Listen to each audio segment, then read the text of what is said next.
បានជំរាបសួរបងប្អូនអរគ្នាថ្ងៃនេះទី27ខែ2ឆ្នាំ2026តម្លៃហាងឆេងមាសបច្ចុប្បន្ននេះគឺស្ថិតនៅក្នុងតម្លៃ$5,196ក្នុងមួយអោនឃើញថាទីផ្សារមាសរយៈពេល4ថ្ងៃបាទ4ថ្ងៃនេះគឺវានៅ sideways 0ហ្នឹងវាអត់ទាន់ចាក់ចេញពី0ហ្នឹងទៅណាទេហើយថ្ងៃនេះជាថ្ងៃសុក្រចុងសប្តាហ៍ថ្ងៃសុក្រចុងសប្តាហ៍ខ្ញុំគិតថាមាសនឹងអាច break បាទអាច break ចាក់ចេញពី0ហ្នឹងហើយបាទអញ្ចឹងទំនោរវាបច្ចុប្បន្នគឺនៅ sideways វាមិនទាន់ច្បាស់ថាទៅណាទេហើយព័ត៌មានក៏មិនទាន់មានពលមានណាដែលជាពលដល់ទីផ្សារមាសធ្វើឲ្យមាសមូលខ្លាំងដែរបាទអញ្ចឹងបើយើងវិភាគទៅតាម technical ទីផ្សារ sideways អញ្ចឹងដើម្បីត្រៀមខ្លួនក្នុងការដែលវា break ចេញបាទ break ចេញមិនដឹងថាវា break support ឬក៏ break resistance ទៅលើទៀត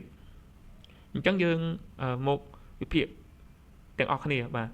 អញ្ចឹងចំពោះ time frame 1ម៉ោង time frame 1ម៉ោងបើយើងមើលទៅលំហូរវានេះគឺ swing high uptrend ហើយក៏វាបង្កើតជា swing sideways បាទ swing sideways អញ្ចឹងនៅពេលដែលវា sideways វានឹង break បាទវាអាច break ទៅលើហើយនឹង break មកក្រោមអញ្ចឹងយើងគូ trend line គូពី resistance មក resistance យើងមើល resistance high វានេះបាទ high ក្នុង swing បាទក្នុង swing time frame 1ម៉ោង high វានៅកន្លែងនេះបន្ទាប់មកវាបង្កើតជា resistance មួយទៀតនៅកន្លែងនេះមួយទៀតហើយមិនសឹមមិញបាទវានៅក្នុង resistance ទៀតអញ្ចឹង resistance វាទៀតបាទទៀតមួយហើយទៀតមួយទៀតអញ្ចឹងទៀតហើយទៀតអញ្ចឹងមានថាទំនោរវាអាចនឹងជំរុញមកក្រោមបាទអាចនឹងមកក្រោមអញ្ចឹងបើសិនជាវាធ្លាយ trend line នឹងមកធ្លាយsupport បាទ support swing sideways នឹងមកវាអាចមានទំនោរក្នុងការបាទ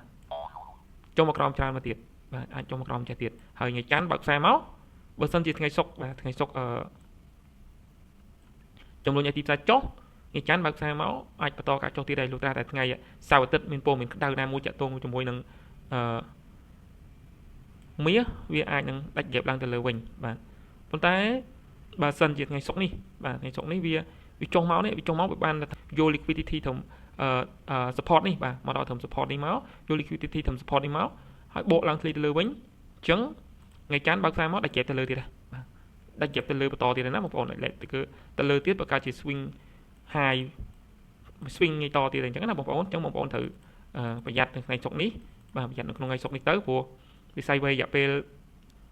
4-5ថ្ងៃហើយអញ្ចឹងចុងសប្តាហ៍នេះអាចនឹង break បាទអាចនឹង break ហើយថ្ងៃច័ន្ទបើកខ្សែទៅគឺបន្តទៅតាម swing មកវាតទៀតទេណាបងប្អូនបាទអញ្ចឹងបងប្អូនត្រូវត្រៀមបាទត្រៀមតើវា break high បងប្អូនត្រៀមនឹងការ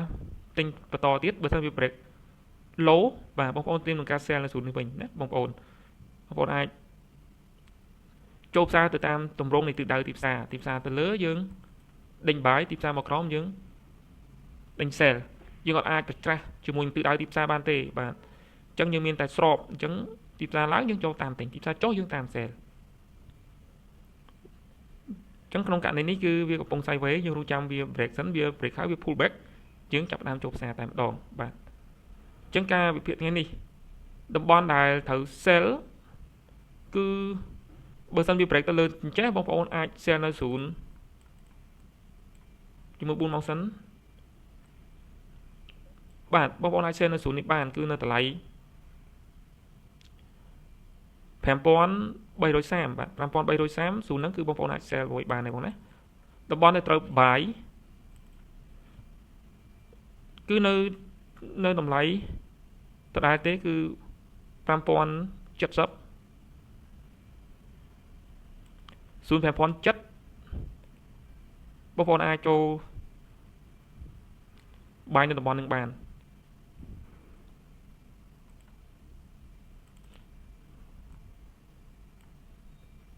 នេះគឺ 0 sell នេះគឺ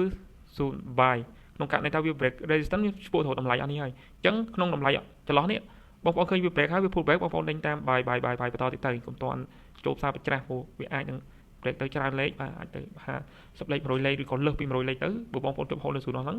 អាចនឹងមានបញ្ហាអញ្ចឹងបងប្អូនស្របទៅតាមទិសដៅផ្សារបាទតំបន់ buy នៅសល់570ឬក៏អាចនៅក្រោមនឹងទៀតណាមកក្រោមនឹងទៀតមកតម្លៃដែលវា break ពីកន្លែងនេះទៅវិញក៏បានដែរណាបងប្អូនបាទ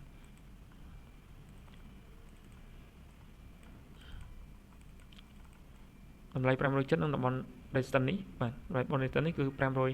515បាទអញ្ចឹងថា520ចុះ520បងប្អូនអាចធ្វើការបាយមកគ្រប់ទៀតបានក្នុងថ្ងៃសុក្រថ្ងៃច័ន្ទបាទអញ្ចឹងការវិភាគទីផ្សារមាសថ្ងៃនេះគឺមានប៉ុណ្្នឹងទេបងប្អូនហើយសង្ឃឹមថាបងប្អូននឹងស្វែងយល់បន្ថែមទៀត ហើយបងប្អូនអាចមកចូលរួមវគ្គសិក្ខាសាលាជាមួយនឹងក្រុមហ៊ុន Blackwell បានណាបងប្អូនអាចតាក់ទងក្រុមការងារមកក្រុមការងារនឹងជម្រាបជូនបងថា